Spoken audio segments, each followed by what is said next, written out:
welcome, Daniel. It's happening today.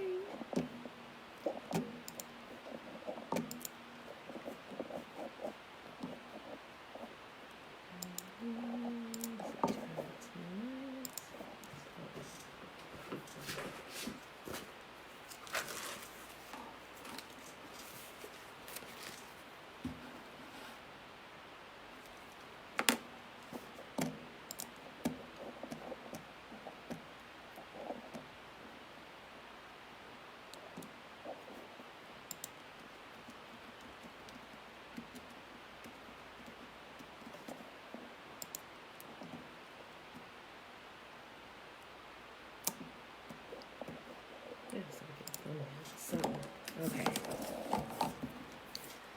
Let's wobble, channel.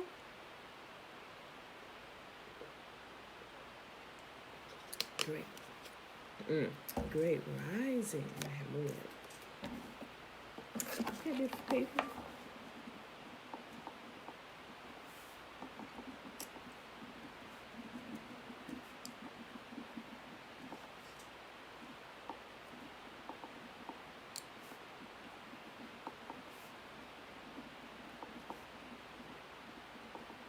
All right, beautiful people.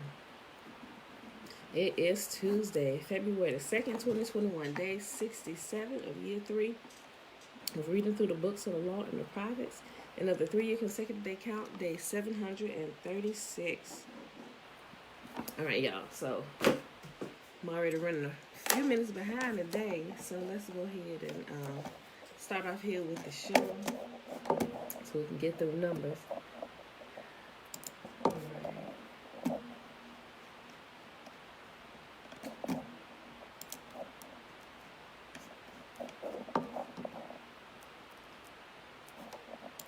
All right, remember, the Shema is found in Deuteronomy chapter 6, verse 3. Trina, hey girl, hey, Tiffany, peace and blessings, y'all. Okay.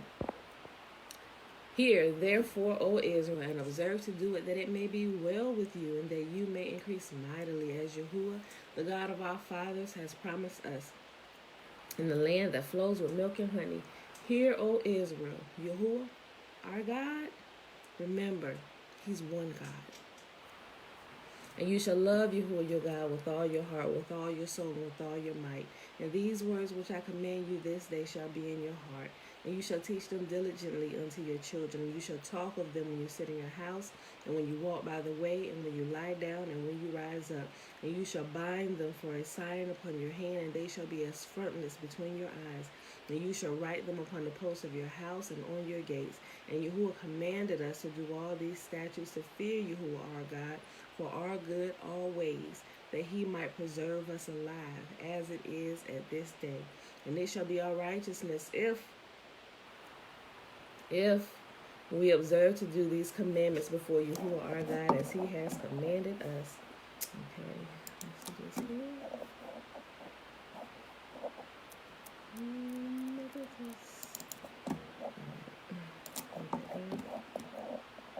All right, y'all, we are in Numbers chapter 4 today. So let's go ahead and go over there.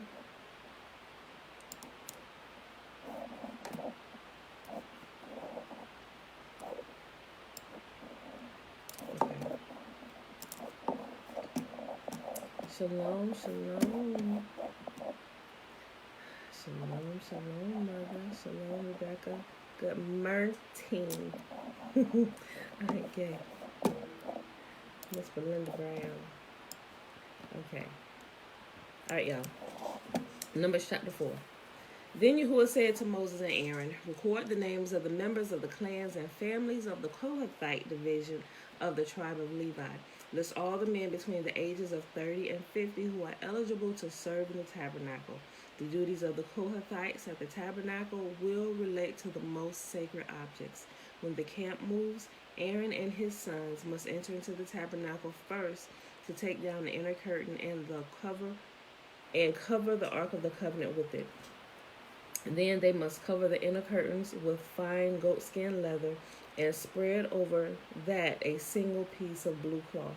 Finally, They must put the carrying poles of the ark in place.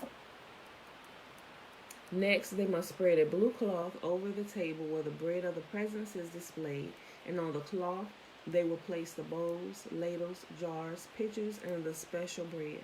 They must spread a scarlet cloth over this, and finally a covering of fine goat skin leather on top of the scarlet cloth. Then they must insert the carrying poles into the table. Next, they must cover the lampstand with a blue cloth, along with its lamps, lamp snuffers, trays, and special jars of olive oil.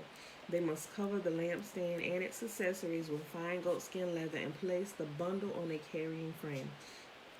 Next, they must spread a blue cloth over the gold incense altar and cover this cloth with fine goatskin leather.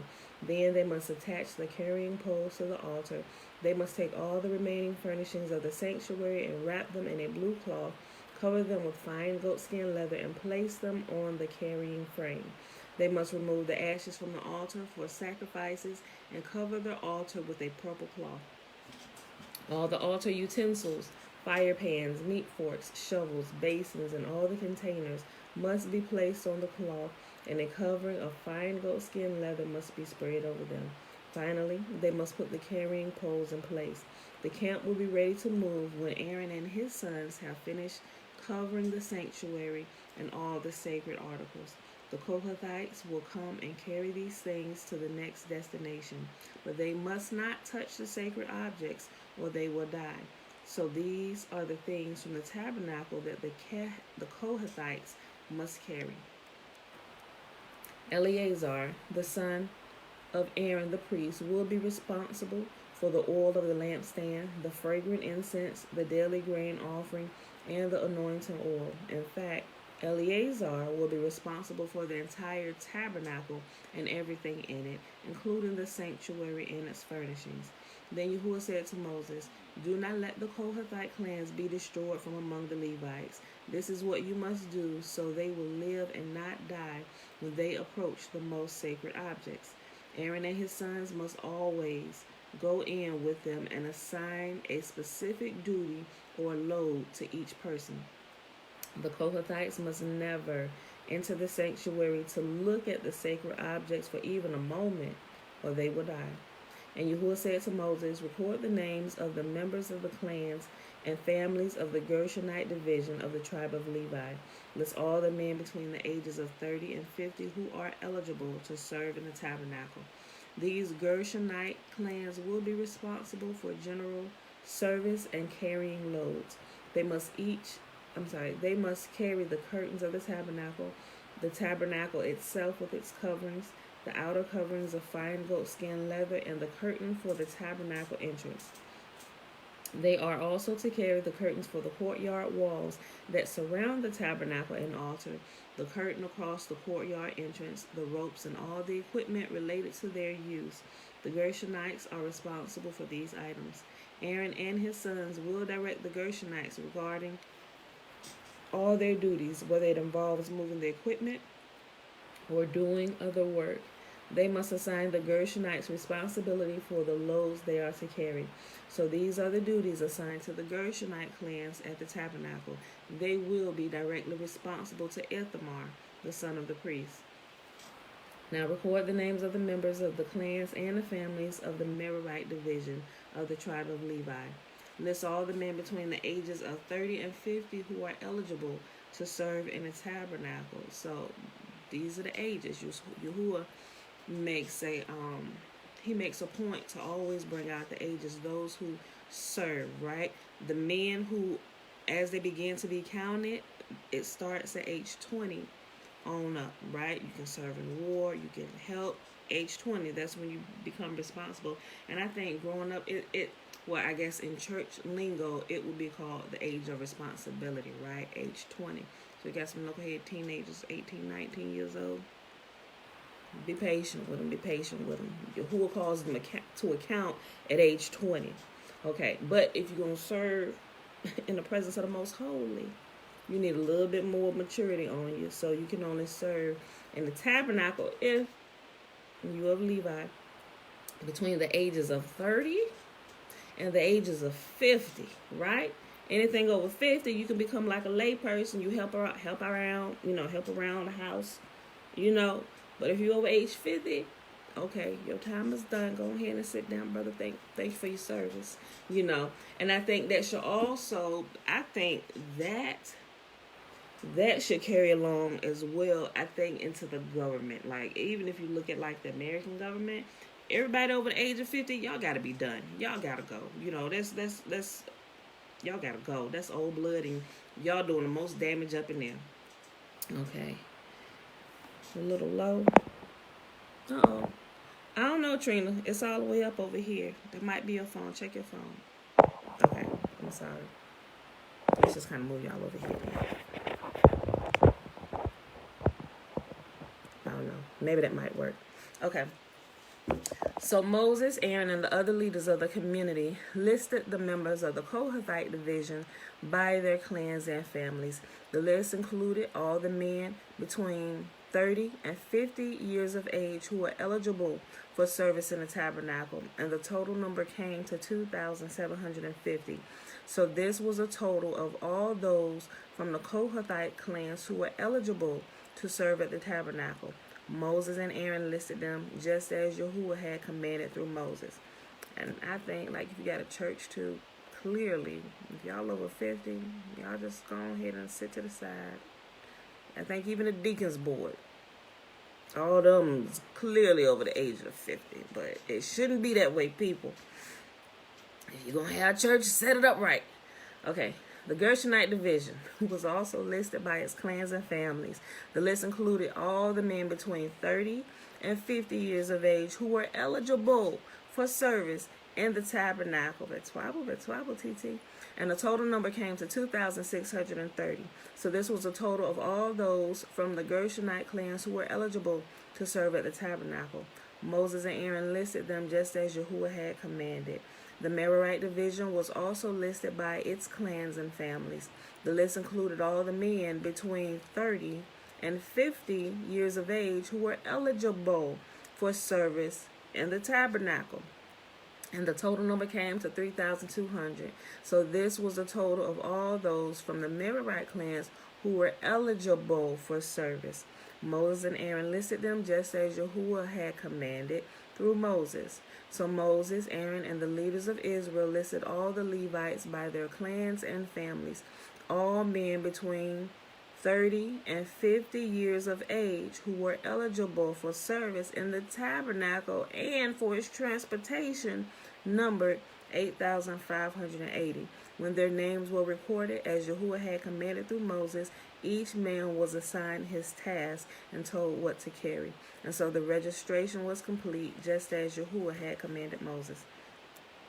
All right, y'all, we're moving on to Numbers chapter 5. Purity in Israel's camp. Yahuwah gave these instructions to Moses. Command the people of Israel to remove from the camp anyone who has a skin disease or discharge, or who has become ceremonially unclean by touching a dead person. This command applies to men and women alike. Remove them so that they will not defile the camp in which I live among them. So the Israelites did as Yahuwah had commanded Moses and removed such people from the camp. Y'all got to go to quarantine. I'm sorry. These are the rules. Peace. We'll see you in a few days. Then Yahuwah said to Moses, give the following instructions to the people of Israel. If any of the people, men or women, betray Yahuwah by doing wrong to another person, they are guilty. See what he said? Yahuwah said, you betray him. His people betray him when they betray other people. Read it again, just in case you were not paying attention up to this point. Then Yahuwah said to Moses, give the following instructions to the people of Israel. If any of the people, men or women, betray Yahuwah by doing wrong to another person, they are guilty. They must confess their sin and make full restitution for what they have done, adding an additional 20% and returning it to the person who was wrong. So you don't just get to say, I'm sorry, forgive me, and go on about your business. Whatever it was, you didn't just destroy it, tore up, tried to return in a fashion that it was not given to you, you would say you're wrong. He said, not only do you need to say sorry, but you need to restore what it was you didn't just tore up that they gave to you in good condition. Matter of fact, add 20% on it. And if they out of the model and the make or whatever it was that you didn't destroy, you need to upgrade them and give it to them, right? That's how you appropriately apologize, by restoring what you didn't tore up. You don't just get to say, sorry, forgive me, bless you, and go on about your business. Boy, you gonna catch these hands. But if the person who was wronged is dead and there are no near relatives to whom restitution can be made, the payments belong to Yahuwah and must be given to the priest. Those who are guilty must also bring a ram as a sacrifice, and they will be purified and made right with Yahuwah. All the sacred offerings that the Israelites bring to a priest will belong to him. Each priest may keep all the sacred donations that he receives. And Yahuwah said to Moses, give the following instructions to the people of Israel. Ooh, I forgot about this part was coming up. Pay attention, women. Although y'all may not be doing this, and they may not be going to the priest to figure out, hey, is this really going on? But I tell you, Yahuwah is faithful in all that he does. Every day, yesterday, today, and forever. Listen to this. Because you could just go to Yahuwah and ask him. And listen, okay. And Yahuwah said to Moses, give the following instructions to the people of Israel. Suppose a man's wife goes astray, and she is unfaithful to her husband and has sex with another man, but neither her husband nor anyone else knows about it. She has defiled herself, even though there was no witness and she was not caught in the act. If her husband, she did it and she thought she got away with it, right? Nobody else saw except for her, the person she committed adultery with, and the most important person who you're not having anything from is the Most Holy. The Most Holy saw it, right? So Yahuwah's kind of, he's serious about keeping covenants, right? Listen. And this would apply for a man and a woman, mind you. Try it. Although they may not drink this mixture, you can simply go ask the Most Holy, and he'll reveal the truth, because it's his desire that he saves covenant relationships, right? You can screw up, not say you purposely, but even if you purposely do, right, and you are truly repentant, Yahuwah is in the business of restoration, right? He will restore the relationship if both parties agree they want it to work, right? Natasha, hey girl, hey. Okay, I started over. And Yahuwah said to Moses, give the following instructions to the people of Israel. Suppose a man's wife goes astray, and she is unfaithful to her husband and has sex with another man, but neither her husband nor anyone else knows about it. She has defiled herself, even though there was no witness, and she was not caught in the act. If her husband becomes jealous and is suspicious of his wife and needs to know whether or not she has defiled herself, the husband must bring the wife to the priest. He must bring his wife to the priest. He must also bring an offering of 2 quarts of barley flour to be presented on her behalf.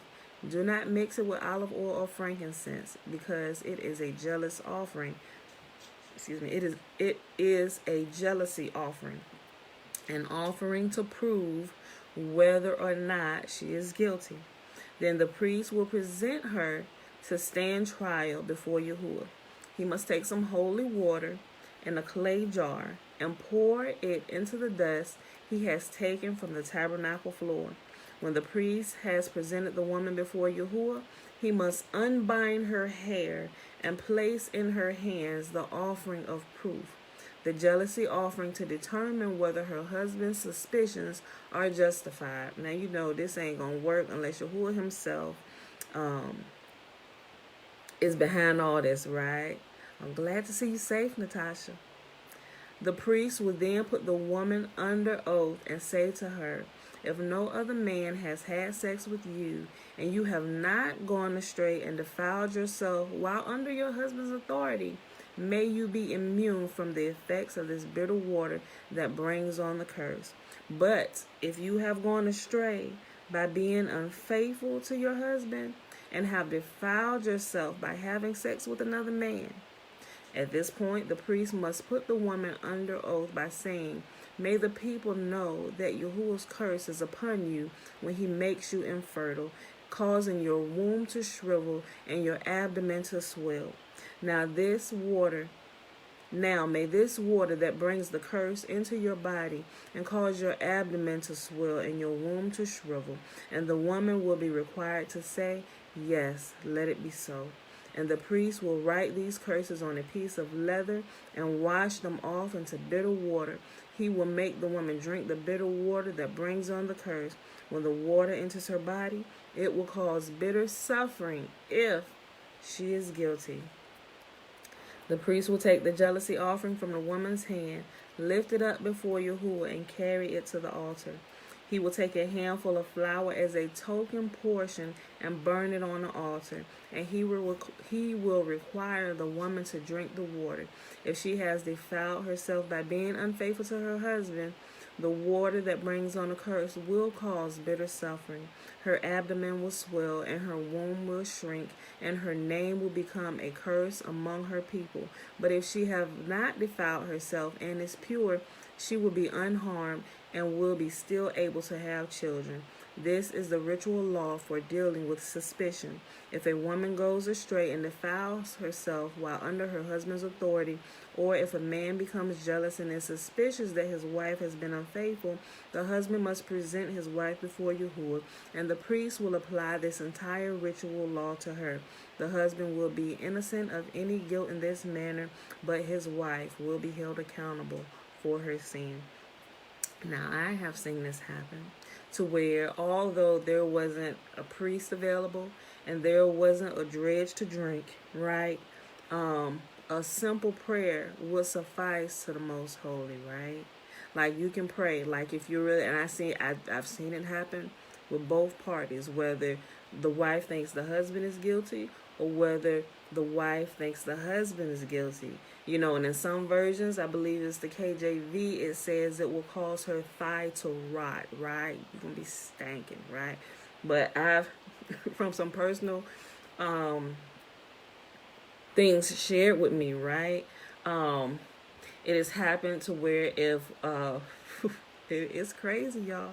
You can just pray and ask the Most Holy, and he will cause something to happen to verify yay or nay.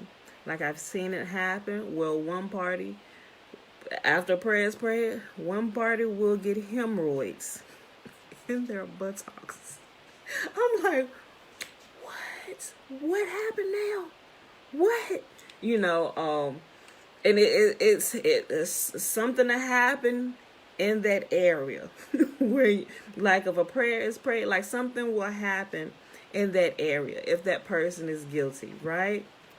That's just from things shared with me from different people who were suspicious and couldn't necessarily prove it, but it was like they had to really be suspicious, and there had really had to be something like going on where they really had to know. But I've seen it happen that way on both parties. Now, what's been done from that point, that's between that party and the Most Holy. Whether y'all decide, okay, yep, sin has taken place, we need to repent, or I can't deal with this anymore, we need to part ways, right? What happens after that point, because you're asking for information that a decision is going to need to happen once this information is revealed.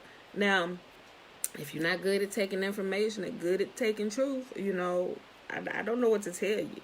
Then you might just need to stop asking questions. But if you must know, you know, you have to understand that if Yahuwah reveals truth to you, there's a decision that must happen, right? Either we're going to repent, we're going to have Yahuwah restore the marriage, or we're going to have to part ways. Especially if you're going to be in that relationship and somebody, you just going to be picked. I mean, you can't ask for information and be pissed and continue to, I mean, you can be upset. You've broken the covenant, right? But something has to be done. You can't just, boom, we got information. You can't know that there's a thief in your house and just be content with walking around now knowing that the thief is in your house. Like, you can't, hey, thief, yeah, I got some money under the mattress too. You can't just, it's impossible.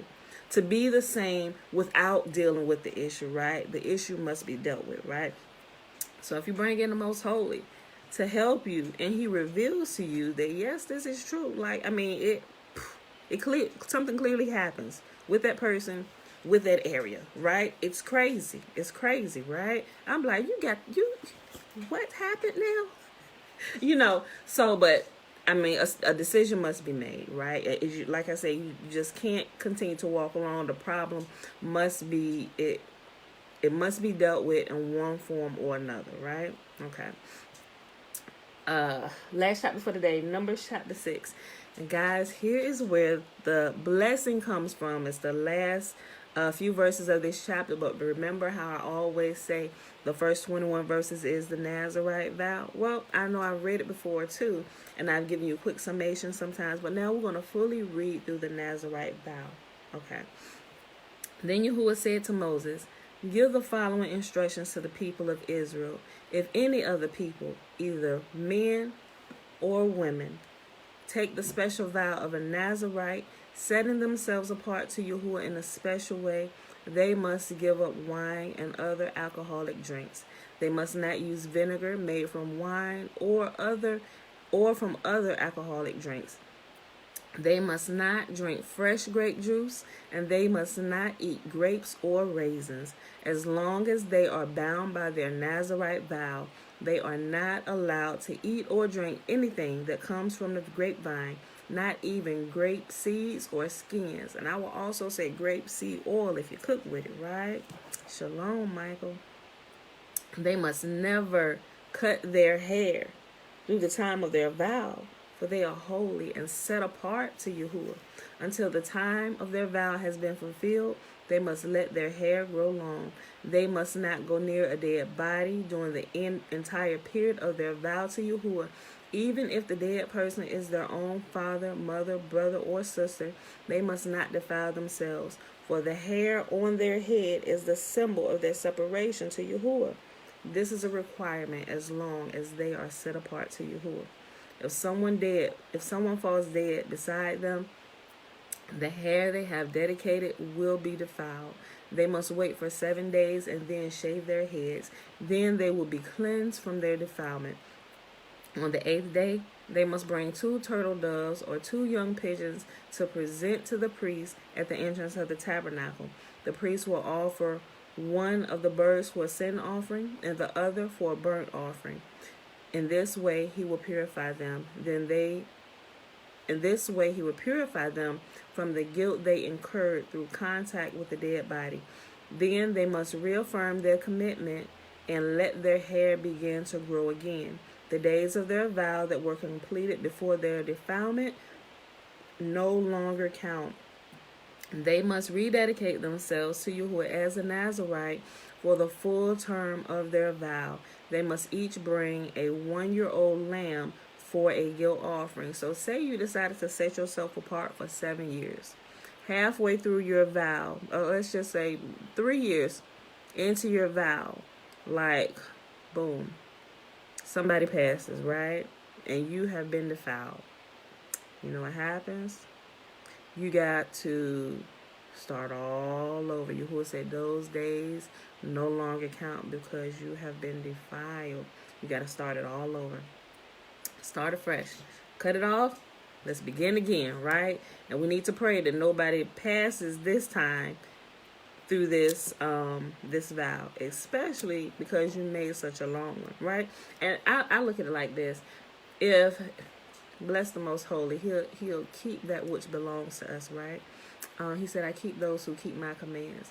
But if that happens to happen, and you take the vow, a lot of times, even if you're that far into your vow, a lot of times those who are really searching after the Most High and really love Him, even if they was like 6 years into their vow and something happened, they wouldn't even mind starting it all over, adding another 6 years, doing those whole 6 years over again, right? Okay. That's just my thoughts. That's from personal experience, I know. This is the ritual law for the Nazarites. At the conclusion of their time of separation as Nazarites, they must each go to the entrance of the tabernacle and offer their sacrifices to Yahuwah: a 1-year-old male lamb without defect for a burnt offering, a 1-year-old female lamb without defect for a sin offering, a ram without defect for a peace offering, a basket of bread made without yeast, cakes of choice flour mixed with olive oil, and wafers spread with olive oil, along with their prescribed grain offerings and liquid offerings. The priest will present these offerings before Yahuwah: first a sin offering and a burnt offering, then the ram for a peace offering, along with the basket of bread made without yeast. The priest must also present the prescribed grain offering and liquid offering to Yahuwah. Then the Nazarites will shave their heads at the entrance of the tabernacle. Then they will take the hair that has been shaven and dedicated and place it on the fire beneath the peace offering sacrifice. After the Nazarite's head has been shaved, the priest will take for each of them the boiled shoulder of the ram, and he will take from the basket a cake and a wafer made without yeast. He will put them all into the Nazarite's hands, and the priest will lift them up as a special offering before Yahuwah. These are holy portions for the priest, along with the breast of the special offering and the thigh of the sacred offering that are lifted up before Yahuwah. After this ceremony, the Nazarites may drink wine again. This is the ritual law for the Nazarites who vow to bring these offerings to Yahuwah. They may also bring additional offerings if they can afford it, and they must be careful to do whatever they vowed when they set themselves apart as Nazarites. Then Yahuwah said to Moses, "Tell Aaron and his sons to bless the people of Israel with this special blessing. May Yahuwah bless you and protect you. May Yahuwah smile on you and be gracious to you. May Yahuwah show you his favor and give you his peace. Whenever Aaron and his sons bless the people of Israel in my name, I myself will bless them." All right, beautiful people. So that was Numbers 4, 5, and 6. Now let's hop on over here to the Legends of the Jews and pick up where we left off at yesterday, page 275. For those who have the smaller book, it's volume 3, and the section is called Moses Chosen as Intermediator. All right, y'all, let's get to going.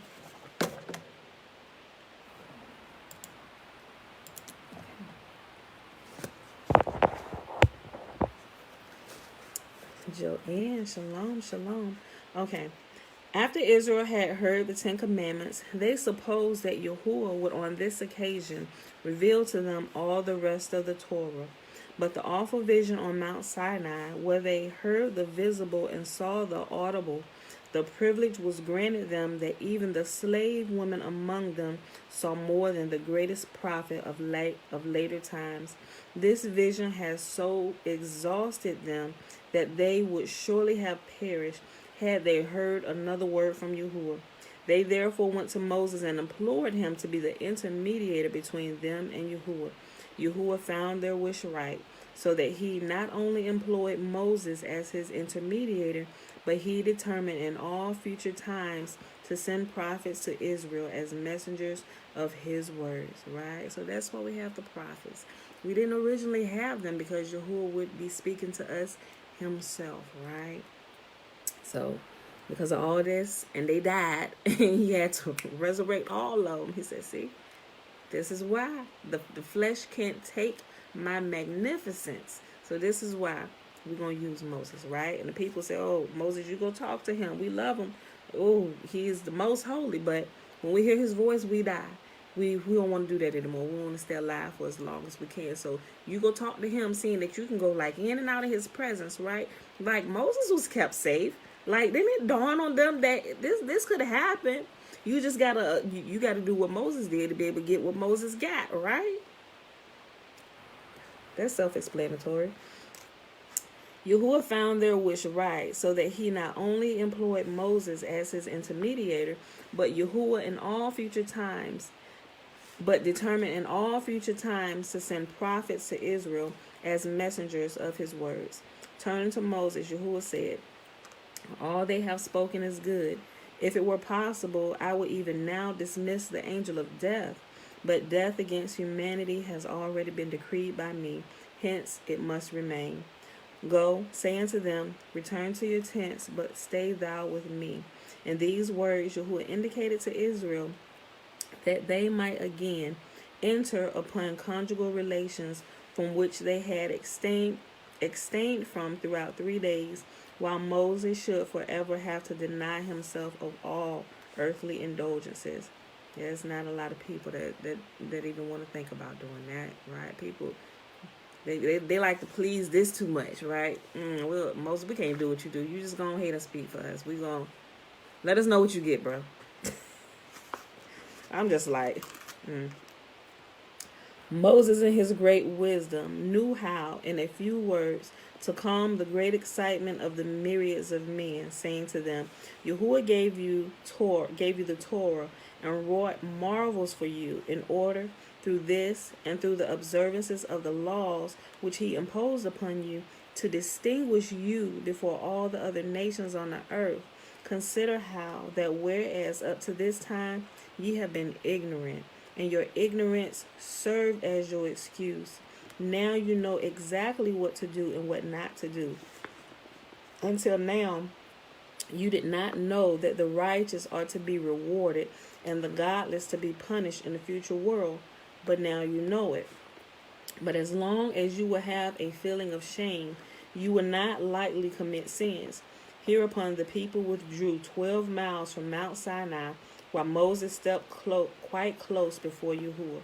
In the immediate proximity of Yahuwah are the souls of the pious. A little farther, mercy and justice, and close to these was the position Moses was allowed to occupy. The vision of Moses, owing to his nearness to Yahuwah, was clear and distinct, unlike that of the other prophets who saw but dimly. He is furthermore distinguished from all the other prophets that he was conscious of his prophetic revelations while they were unconscious in the moments of prophecy. So you ever had a prophecy, you heard a prophet prophesy, right? And somebody may come to them later and say, hey, remember you came here a few years ago and you prophesied to me that I would have a baby. Something like that, right? And the prophet is looking like, I know I came here a few years ago. I'm sorry, sister. I don't remember. Or that's what they're talking about. When prophets are truly prophesying and Yahuwah is truly speaking to them, it completely bypasses them, right? And it goes directly to the person, and the person most of the time does not remember, what is being prophesied to that person, right? He is furthermore distinguished from all the other prophets that he was conscious of his prophetic revelations while they were unconscious in the moments of prophecy. A third distinction of Moses, which he indeed shared with Aaron and Samuel, was that Yahuwah revealed himself to him in a pillar of a cloud.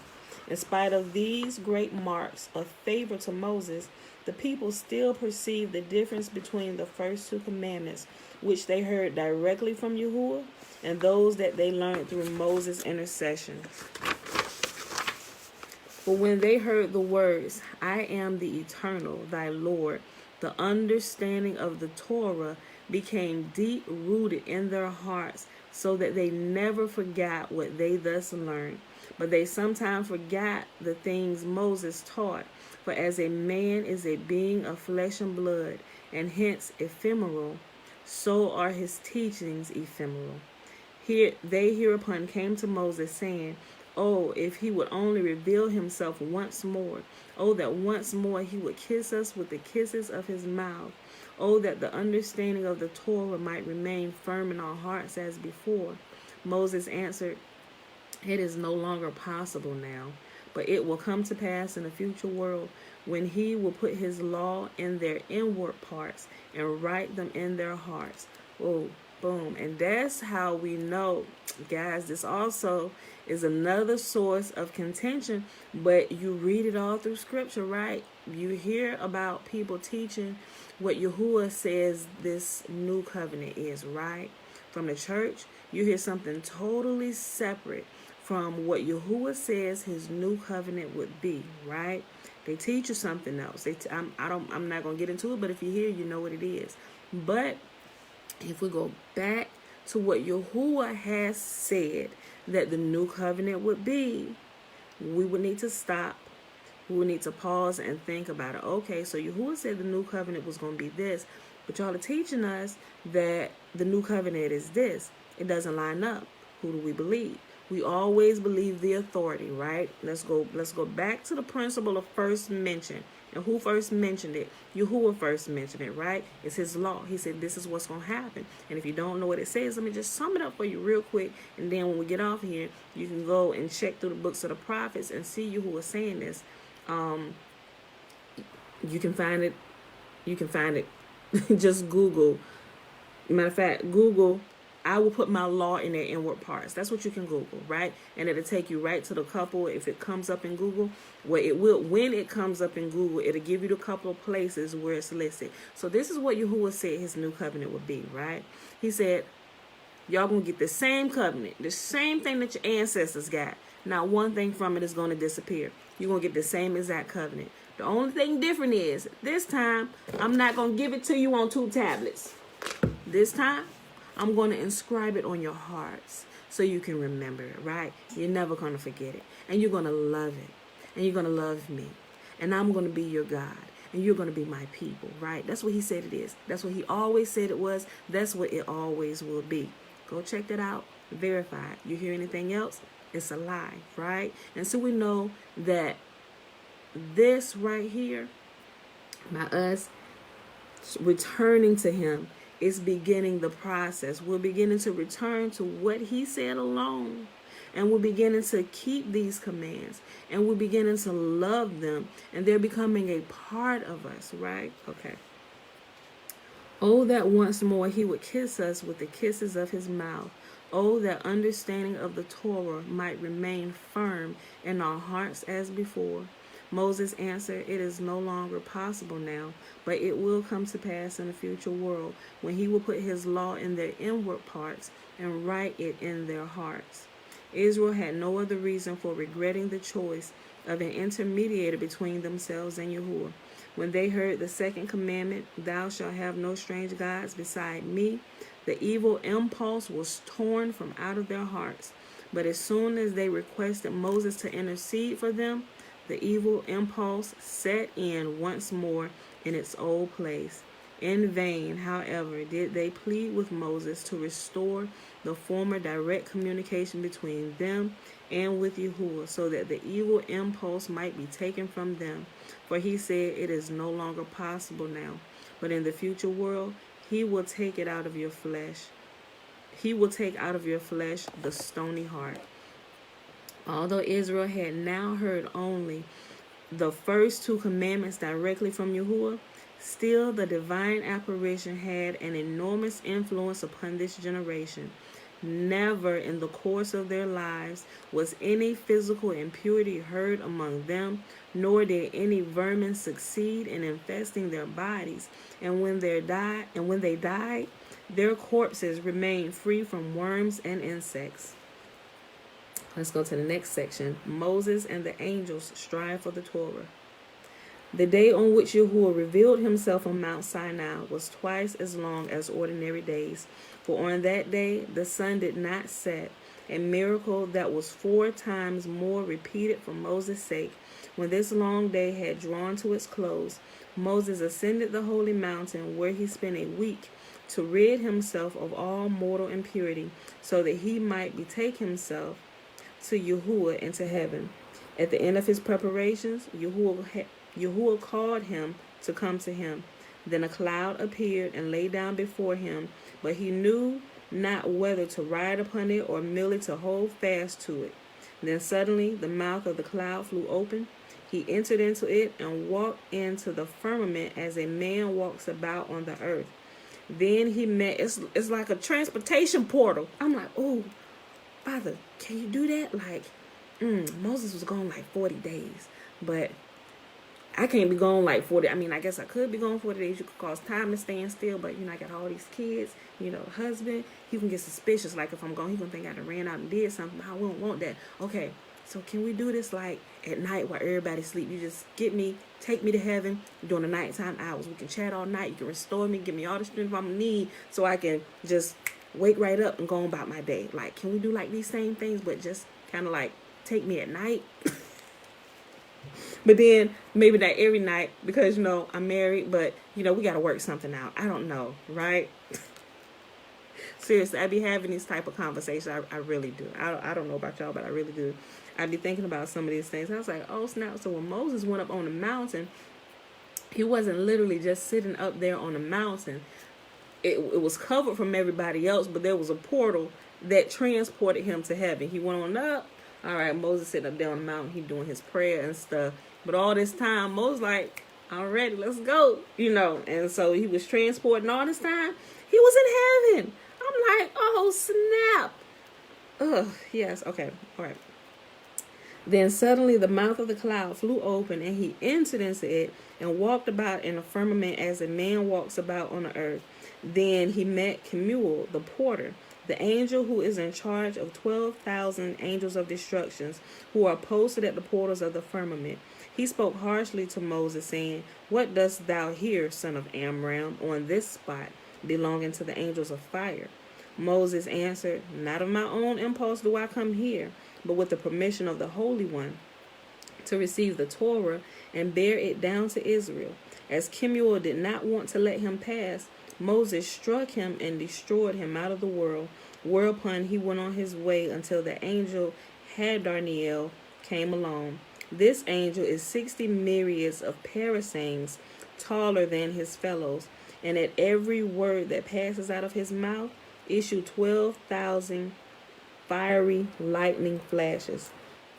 When he beheld Moses, he roared at him, "What dost thou here, son of Amram, here on the spot of the holy and high?" When Moses heard his voice, he grew exceedingly frightened. His eyes shed tears, and soon he would have fallen from the cloud. But instantly the pity of Yahuwah for Moses was awakened, and he said to Hadarniel, "You angels have been quarrelsome since the day I've created you." Y'all remember when we read this a while ago? "You angels have been quarrelsome since the day I created you. In the beginning, when I wanted to create Adam, you raised complaints before me and said, 'What is man that thou art mindful of him?' And my wrath was kindled against you, and I burnt scores of you with my little finger. Now again ye commence strife with the faithful one of my house, whom I have bidden to come up here to receive the Torah and carry it down to my chosen children Israel. Although you know that if Israel did not receive the Torah, you would no longer be permitted to dwell in heaven." When Hadarniel heard this, he quickly said to Yahuwah, "O Lord of the world, it is manifest and clear to thee that I was not aware he came hither with thy permission. But since now I know it, I will be his messenger and go before him as a disciple before his master." Boom, right? Now, think about something. Think about what he just said. He said, "I was not aware that he came here with your permission, O Most Holy," right? So what have we learned? There are some people who have kind of made it through to where there are watchstanders on posts asking, "What are you doing here on the place of the holy and high? Like, how did you get here?" Because we read early in the beginning, remember when the angels who left their posts to have sex with the human women.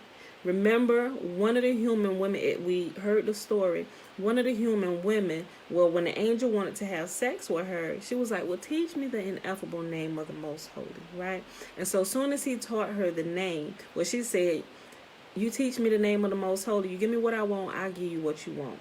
So the angel decided to teach her how to pronounce the ineffable name of the Most Holy. As soon as she learned how to pronounce it, she pronounced his name and shot right up to heaven. We understand that by the ineffable name is how the angels ascend and descend from heaven, right? So their angels stand on watch just in case by some chance you happen to learn how to pronounce the ineffable name of the Most Holy, which carries all the power, right? So when we see through scripture, and by this name shall all people be saved, if we understand what it was talking about, by this name we're talking about Yahuwah's name. It's by this name shall all men be saved, not another name, by Yahuwah's name only, right? And not only is it, oh yes, you're going to save my soul. No, when they pronounced the ineffable name of the Most Holy, they were saved in every sense of the word. They could have been in danger. Like we're going to see as we keep on reading, all they had to do was pronounce the ineffable name. When Moses pronounced the ineffable name, the sea clave for him. All the miracles that happened, whether he used the rod, because remember, it tells us the ineffable name of the Most Holy was engraved upon that staff that Moses had. Yahuwah's name was engraved on his staff, so all he had to do was to lift his hand or to strike the rock, or whatever it was, touch you with it. The ineffable name on it carried the same amount of power as if when you would speak it or when you would read it, right?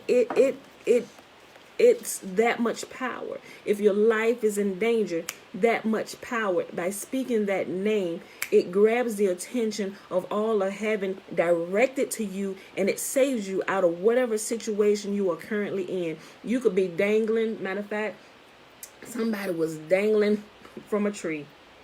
Not Absalom. Absalom was dangling from a tree. Matter of fact, he got held up in the oak tree by his hair. That's how he got slaughtered. But there was somebody else. King David also, when he was in a war. But we're going to get to all of that. And these people about to lose their life when they pronounced the ineffable name of the Most Holy.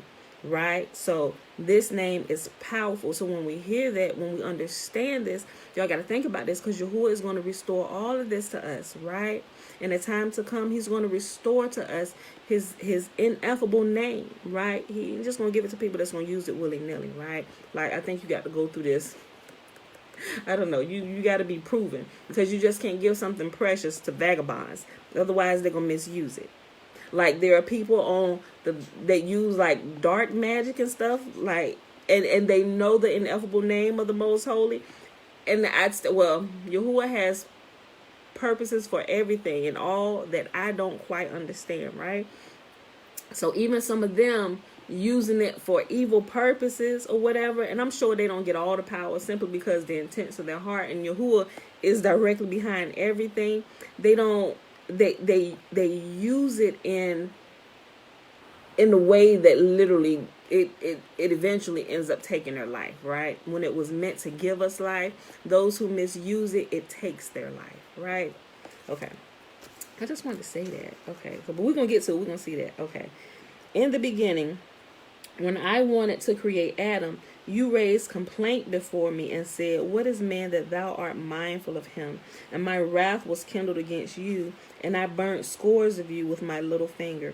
Now again ye commence strife with my faithful one, with the faithful one of my house, whom I have bidden to come up here to receive the Torah, and carry it down to my chosen children of Israel. Although you know that if Israel did not receive the Torah, you would no longer be permitted to dwell in heaven. When Hadar-Neel heard this, he quickly responded to Yahuwah, O Lord of the world, it is manifest and clear to thee that I was not aware he came thither with thy permission. But since I know now, I will be his messenger and go before him as a disciple before his master. Hadar-Neel hereupon, in a humble attitude, ran before Moses as a disciple before his master, until he reached the fire of Sandalphon, when he spoke to Moses, saying, Go, turn about, for I may not stay in this spot, or the fire of Sandalphon will scorch me. This angel towers above his fellows by so great height that it will take 500 years to cross over it. He stands behind the divine throne and binds garlands for his Lord. Sandalphon does not know the abiding spot of Yahuwah either, so that he might set the crown on his head. But he charms the crown so that it rises of its own accord until it reposes on the head of Yahuwah. As soon as Sandalphon bids the crown rise, the hosts on high tremble and shake. The holy animals burst into paeans, and the holy seraphim roar like lions, saying, Holy, holy, holy is the Lord of hosts. The whole earth is full of his glory. When the crown has reached the throne of glory, the wheels of the throne are instantly set in motion. The foundations of its footstool tremble, and all the heavens are seized with trembling and horror. As soon as the crown now passes the throne of glory to settle upon its place, all the heavenly hosts open their mouths, saying, Praise be the eternal from his place. And when the crown has reached its destination, all the holy animals, the seraphim, the wheels of the throne, and the host on high, the cherubim and the hashmalim speak with one accord. The eternal is king. The eternal was king. The eternal will be king in all eternity. Now when Moses beheld Sandalphon, he was frightened, and in his alarm came near to falling out of the cloud. In tears, he imploringly begged Yahuwah for mercy, and he was answered. In his bountiful love for Israel, he himself descended from the throne of his glory and stood before Moses until he had passed the flames of Sandalphon. After Moses had passed Sandalphon, he ran across Rigion, the stream of fire, the coals of which burn the angels who dip into them every morning are burned and then arise anew. This stream with the coals of fire is generated beneath the throne of glory out of the perspiration out of the holy Hayat, who perspire fire out of fear of Yahuwah. Yahuwah, quickly drew Moses past Rigion without his suffering any injury. As he passed on, he met the angel Galizer, who is also called Raziel. He it is who reveals the teachings to his maker and makes known in the world what is decreed by Yahuwah. So remember, all the way in the beginning, we learned about this angel Raziel, right? And it is a book called the Book of Raziel, but it's not a book about him. It's the charge that Yahuwah has given this particular angel to reveal to the sons of men on earth what is to happen in their days and in future generations, right? There's all type of wisdom found in this book, right? Y'all should look for it. And if you're ready for it, Yahuwah will let you find it. Yeah, but it ain't for everybody. There are some people, hold on, without getting off too much, I'm telling you, those who get it will understand the wisdom in it because Yahuwah will allow them to understand. Those who are not to have it but find it in their possession cannot understand it. I'm telling y'all that from personal experience. That's why I'm not telling y'all to go, because y'all may not be ready for it. And it's like, what is this? What is this talking about? Like, what? Like, and I've even, from where I got it from, I've read some people, they was like, don't even waste your money on this. And I'm like, oh, how could you say that? I have that. I know what's in there. I know some precious things that are in there. There are some things that I prayed and I practiced that I put into my prayer. I'm like, it works. What are you talking about? Like, so that's when I understood that some things are closed to some people. Like, you and I could both carry the same book, and just like it's like the same principle with the Bible, y'all. Two people can hold the same exact Bible and can get two complete different interpretations. One could be truth, one could be error, and some person will get it and it just looks like a bunch of gibberish to them. I don't understand. Well, I'm gonna quit saying it. I know it's Yahuwah. It's Yahuwah. We read it yesterday. You know, there are different things we get from our father, and there are certain things that we get from my mother. And the other things, like spirit and understanding, breath, comes directly from Yahuwah. So if you can't understand it, Yahuwah has not given it to you to understand. And you can't be pissed about that. Yes, thank you, Michael. It has to be given by Yahuwah. And that's when I stopped kind of arguing with people. I won't respond to some comments and stuff, because now I understand you don't understand because Yahuwah is not allowing you to understand. Now that's kind of sharp, but I understand the truth of the matter. If you don't understand, not saying you won't understand or understand and won't be given to you, but at this point you don't understand because understanding is not given to you by the Most Holy. What else can I say? What else can I say? Like, thank you, Mom. You must be ready, and Yahuwah will make you ready. And that's something I hear my uncle say a lot.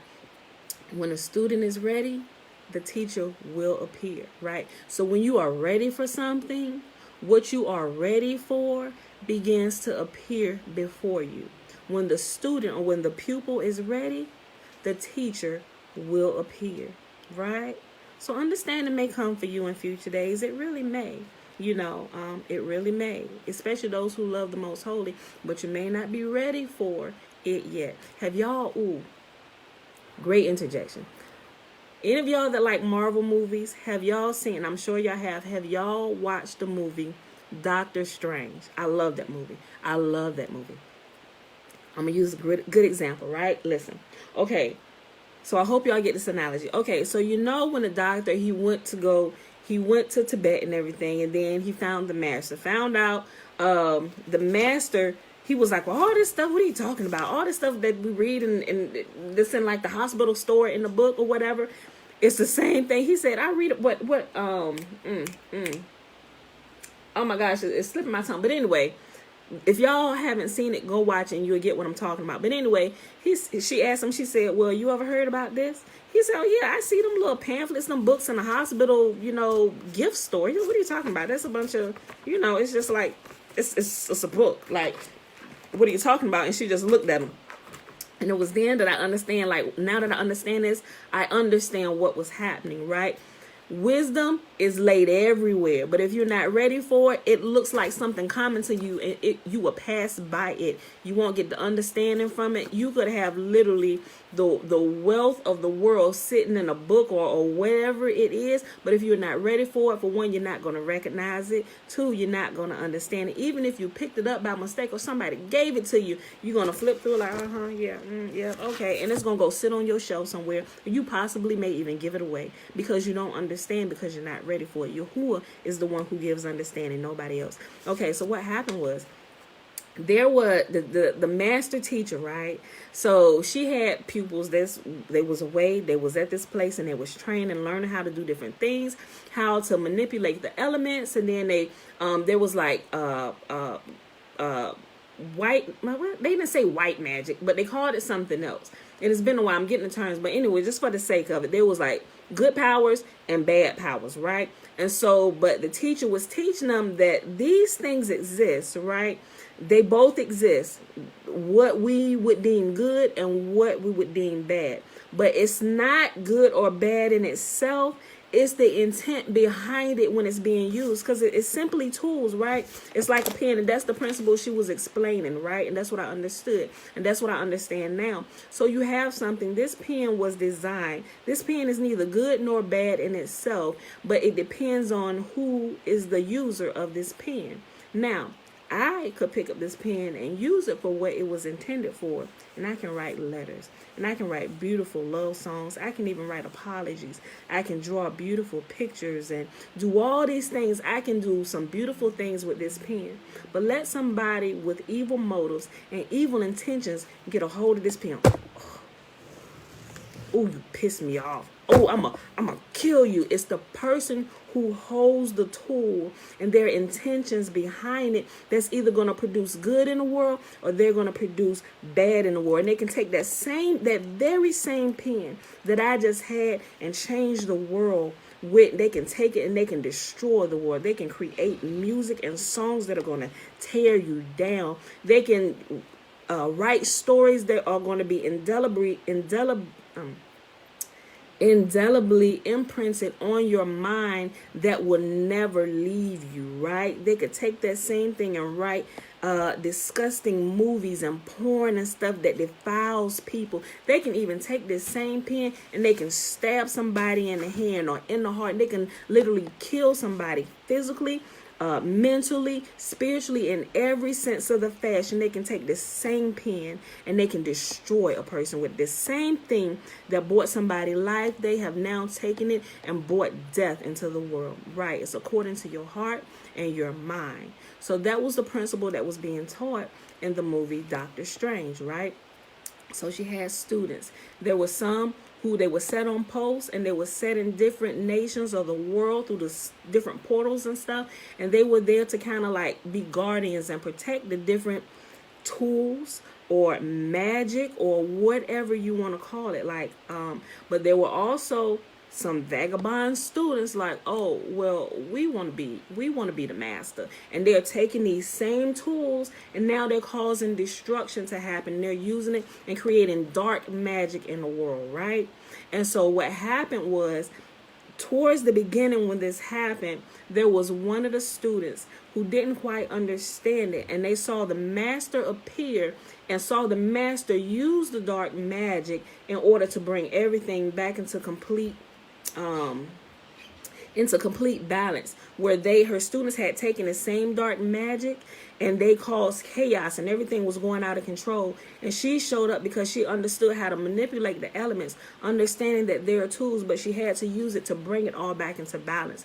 And there was a student that she had who didn't understand truly what this was and why she had to do that. And he said to her, you tell us all this time to stay away from the dark magic, yet I find you using it. I was like, ooh, he don't understand.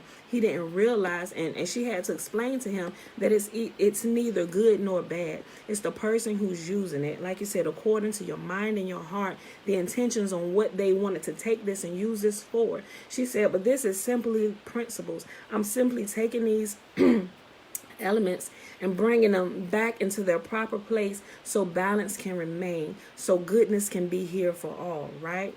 Because Yahuwah says, I create good and I create evil, but there's a perfect balance of it to keep a harmony, so to speak, which keeps self-destruction from happening, right? Same thing in your body. You got good bacteria, you got bad bacteria in here, right?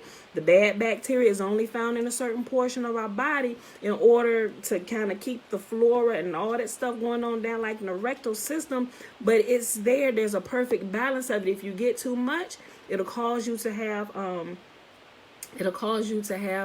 issues going on in your rectal system or whatever. But there's also a good bacteria there that help balance it out, right? But if you don't have enough of that, it still throws things out of whack. So there's a perfect balance for it, and some places may need more of it than others to keep things in a perfect balance, but it keeps it in a perfect balance, right? So that was the whole point of bringing that up. And we got on that when we was talking about this angel Raziel. And there's actually, you can find portions of that manuscript out here, right? So, and like I said, I've come across a couple people. They're like, how are you getting all this from there? I'm like, I read it and I just see it. What do you mean? Didn't you read the same words? No, what are you talking about? I think I completely wasted my money on this book. And I'm just like, and I just got quiet.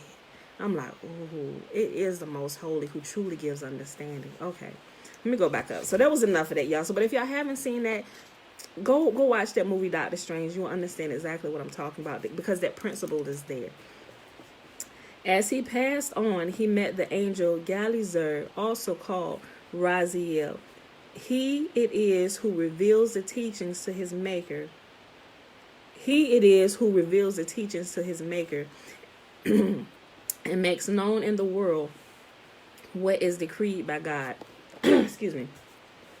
For he stands behind the curtains that are drawn before the throne of Yahuwah and sees and hears everything. Elijah on Horeb hears that which Raziel calls down into the world and passes his knowledge on. This angel performs other functions in heaven. He stands before the throne with outspread wings, and in this way arrests the breath of the Hayat, the heat of which would otherwise scorch all the angels. He furthermore puts the coals of Rigion into a glowing brazier, which he holds up to kings, lords, and princes, and from which their faces receive a radiance that makes men fear them. When Moses beheld him, he trembled, but Yahuwah let him pass unhurt. Then came a host of angels of terror that surround the throne of glory, and they are the strongest and mightiest among the angels. These now wish to scorch Moses with their fiery breath, but Yahuwah spread his radiance of splendor over Moses and said to him, hold on tight to the throne of my glory and answer them. For as soon as the angels became aware of Moses in heaven, they said to Yahuwah, who does he who was born of a woman doing here? And Yahuwah answered as follows, he has come to receive the Torah. They furthermore said, O Lord, content thyself with the celestial beings, and let them have the Torah. What wouldest thou with the dwellers of the dust? Like he said, give it to us, the celestial beings. Why would you give it to sons of the dirt? Moses hereupon answered the angels, It is written in the Torah, I am the Eternal, thy Lord that have led thee out of the land of Egypt, and out of the house of bondage. Were ye perchance enslaved in Egypt, and then being delivered, that ye are now in need of the Torah? It is further now written in the Torah, Thou shalt have no other gods. Are there perchance idolaters among ye, that ye are in need of the Torah? It is written, Thou shalt not utter the name of the Eternal thy God in vain. Are there perchance business negotiations among ye, that ye are in need of the Torah, to teach you the proper form of invocation? It is written, Remember to keep the Sabbath holy. Is there perchance any work among you, that ye are in need of the Torah? It is written, Honor thy father and thy mother. Have ye perchance parents, that ye are in need of the Torah? Is it written? It is written, Thou shalt not kill. Are there perchance murderers among ye, that ye are in need of the Torah? It is written, Thou shalt not commit adultery. Are there perchance women among ye, that ye are in need of the Torah? It is written, Thou shalt not steal. Is there perchance money in heaven, that ye are in need of the Torah? It is written, Thou shalt not bear false witness against thy neighbor.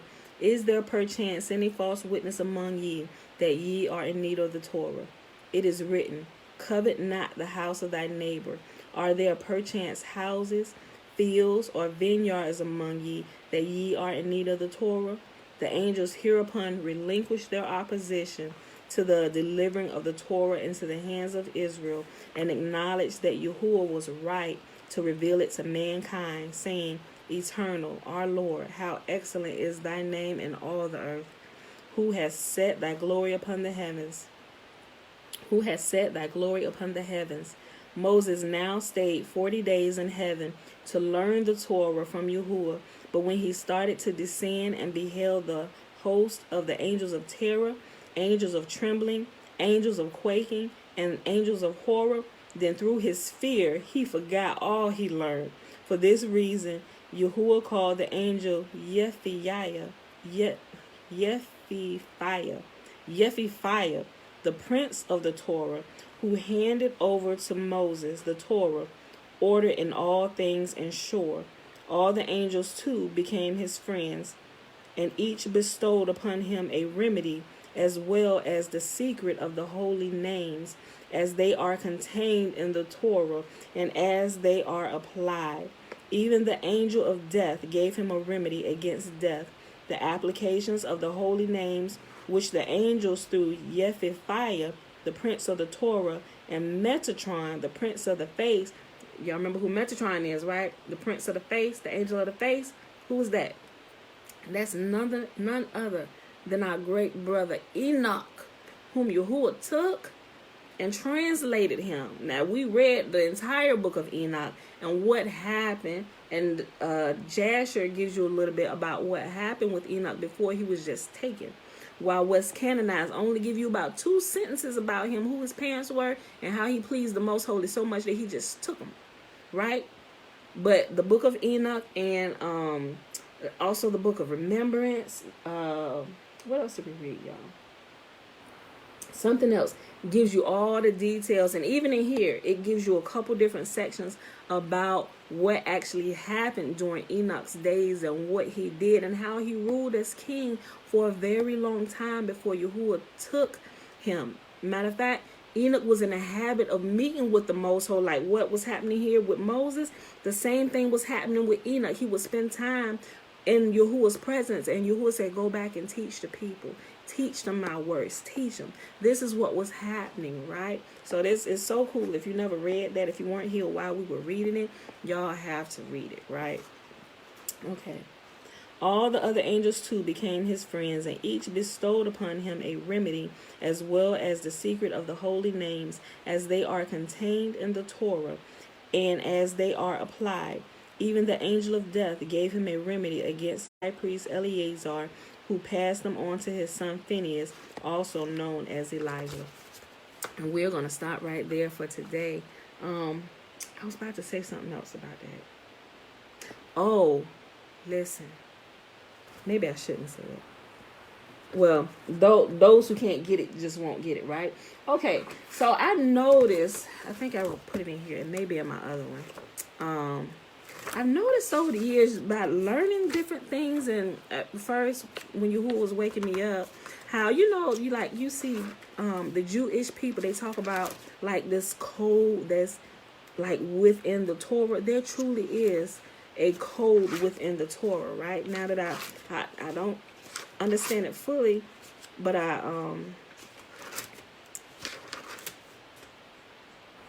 hold on. I may have put it in my other one. I know I put it in the like the comment section of a couple of videos. But the ineffable name of Yahuwah, it can be found. It's encoded in the book of Exodus. I want to say is chapter 14, verses 19 through 21. Exodus 14. 19 through 21 is where in those scriptures the ineffable name of Yahuwah is encoded within those words. Now how you decipher the code is directly given by Yahuwah himself, where that name can be used appropriately, right? I just want to say that, but not a lot of people be able to use it. Okay, so and I'll put it in the chat box so you can see, and you can actually go and read what that says. And if you're so inclined to pray and ask the Most Holy about that and how his name is inscribed in this particular set of scriptures and how it is deciphered, and if he reveals it to you and gives you understanding, then blessed be he. You're ready for it. But if not, give it some time. You still need to get ready. Okay. So I hope y'all enjoyed the reading for today. It is February the 2nd, 2021, day 67 of year 3 of reading through the books of the law and prophets, and of the 3-year consecutive day count, day 736. We read Numbers 4, 5, and 6, and we read Legends of the Jews, page 275 to page 277. All right, y'all. And while Moses is receiving it tomorrow, that's what we're going to pick it up tomorrow, where it says Moses receives the Torah. So it's a whole lot of good parts left in this, y'all. So it's just getting better day by day. All right, y'all. So with that being said, let's go ahead and do the blessing so we can get out of here and get about our day today. How did I come into the knowledge of that coding? Yahuwah? It's the only way I can say that. Like, seriously, I just begin to kind of like understand some things, right? And so I have other things that Yahuwah kind of gives to me that I don't really share up here, right? So I let's just say it's Yahuwah how I came into the knowledge of that coding, Uncle Nathaniel. Okay. That's the best way I can say that, right? Me, if y'all know me, like when I find something or I come upon something, I'm like, okay, Father, you will say, test me. So I'm like, okay, let's test these principles. I was like, okay, Father, make sure I'm reading scripture. Okay, so, all right, I'm going to just, and I test things by simply going to Yahuwah and praying and asking, or I'll read the portion of scripture. Father, I don't really understand how this is decoded or encoded or whatever. If you want to reveal it to me or you just want to show me the results, I'm fine either way. A lot of time, I just see the results. Like, I don't get the formula. I can't I can't tell you what the formula is, right? It's just like a car. I can't tell you how they're put together. I just, just by from watching videos, but I can't tell you the information that the mechanic or the designer of that knows and how they put it together so perfectly. I just get the keys and get in and go. I follow the directions. Listen, you don't need to know the formula, how it's built, or how it works. This is the only thing you need to do. Take the keys, put it in ignition, start it up, and go. Like I've got the keys.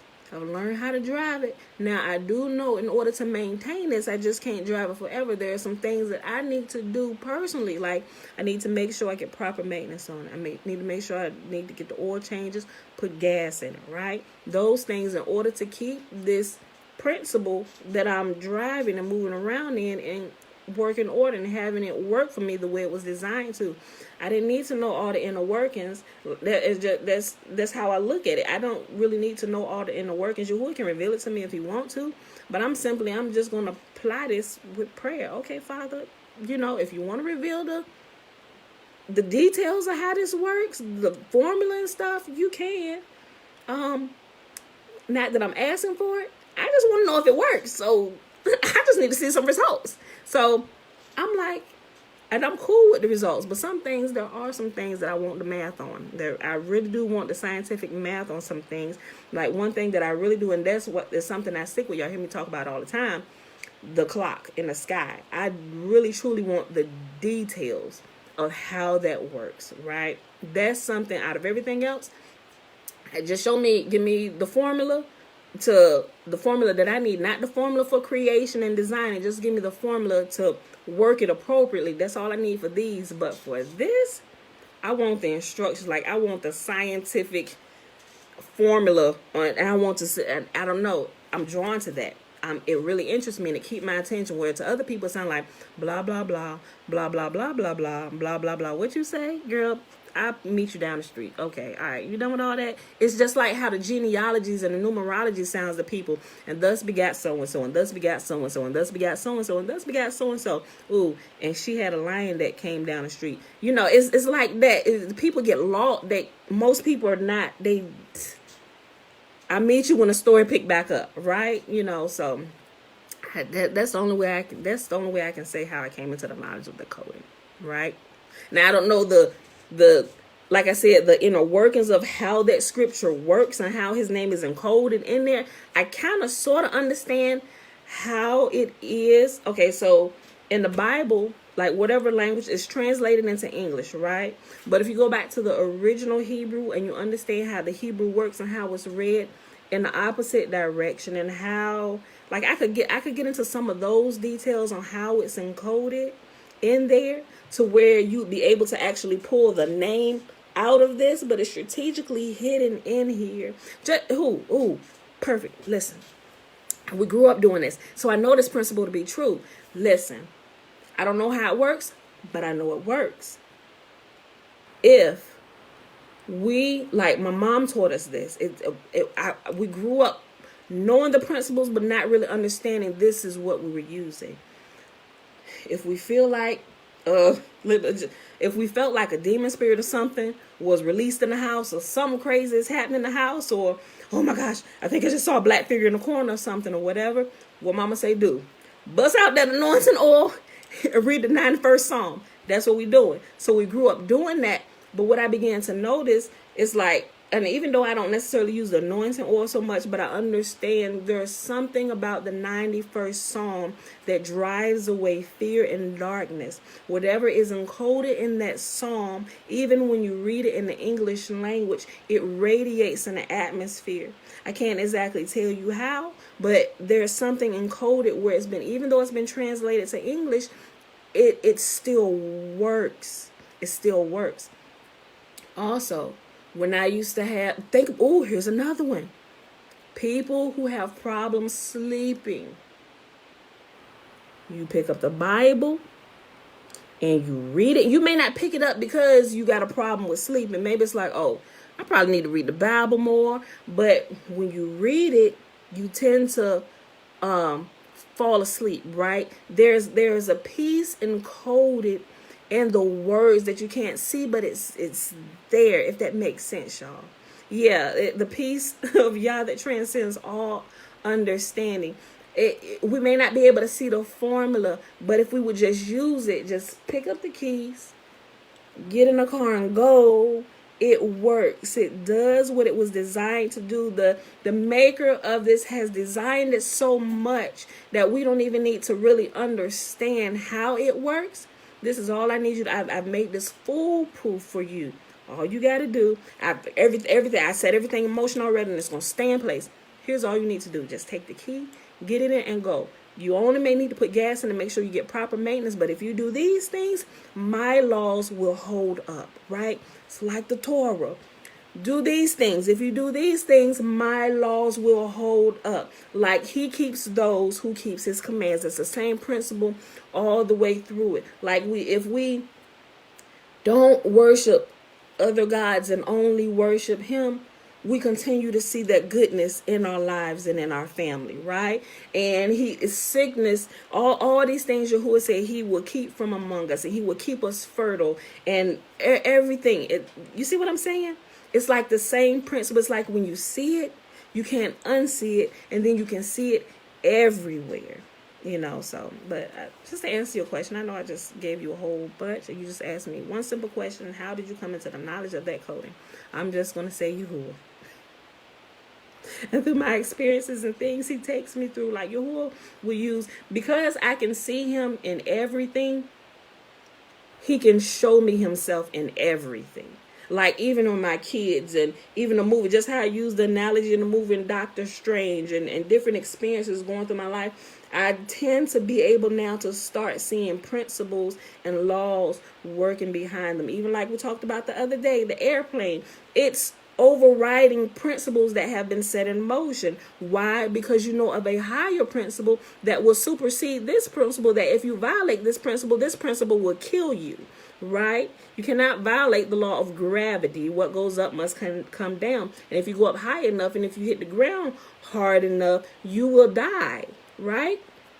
Great catastrophe. But if we find another law that works in conjunction with this law, we can supersede this law and we can continue to go, and we can go higher and we can understand certain things. But some people, even in their spiritual walk, they can't get past the bottom levels. So they can't even begin to understand the higher laws which supersede these laws, where if you people down here see these laws, oh, you're doing magic and witchcraft. What is you talking about? These laws are there, but you can't see them because you can't see the basic stuff. Okay, y'all don't get me started today. I'm sorry. That's it. Let's go ahead and do the blessing, y'all. But that's it. That's it. I can only say it was the most holy, right? That's it. That's how. But I put the scripture in there, in Exodus, where his name is encoded, and you can read it. Like, cause I'll read it. I'm like, Father, if you actually want to reveal the name, that's cool too. But I'm gonna just say this scripture portion, right? Because I know the ineffable name is encoded here. So that's all I got to say about that right now. For right now. Okay, y'all. The blessing is found, y'all know, in Numbers chapter 6, verses 22 through 27, because we just read that. That was the last chapter we read. Remember, the first 21 verses is the Nazirite vow. And Yahuwah spake unto Moses, saying, Speak unto Aaron and unto his sons, saying, On this wise ye shall bless the children of Israel, saying unto them, May Yahuwah bless us and keep us. May Yahuwah make his face to shine upon us and be gracious unto us. May Yahuwah lift up his countenance upon us and give us his peace. And they shall put my name upon the children of Israel, and I will bless them. All right, beautiful people. That's it for today. I ain't got nothing else. We had an hour and 26 minutes. So I will see y'all bright and early in the morning, 7:15 a.m. Eastern Standard Time. If I am running a few minutes behind, if I have to do something in the morning, a lot of times I can post that on Facebook, but I can't make posts on YouTube because I post up. We'll start at 7:25 or whatever, because sometimes last minute stuff come in here in the morning for the business. So it's like, we need to send it now. So I had to do that real quick, and then I'll hop right on. But YouTube, y'all just kind of waiting like, okay, is she coming on? So if it's one of those moments, just know it's probably something like that. Just hold off for a couple minutes. We coming. If it's not the Sabbath, we're going to be here. Because remember, we rest on the Sabbath days. Uncle Nathaniel, I'm going to call you just as soon as you off this, right? And I know it, man. Okay, y'all. I know you about to call me. I know it. I know you are. All right, y'all. I see y'all in the morning. Boo.